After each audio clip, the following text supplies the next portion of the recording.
ก็จากกันแล้วเด้ออ้ายเด้อจังได้อย่าลืมกันเด้อเอาไว้คอยเจอ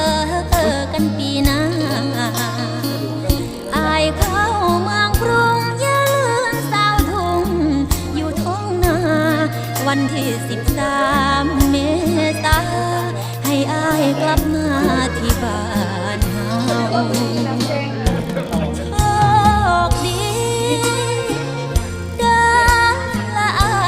ยฝากเป็นความหมายจากมืออายเบาเบาจังใด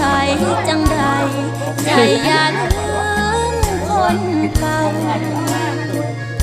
แม่นไปอยู่ใส่อายอย่าลืมหากเขาเคยสาบานวันนั้น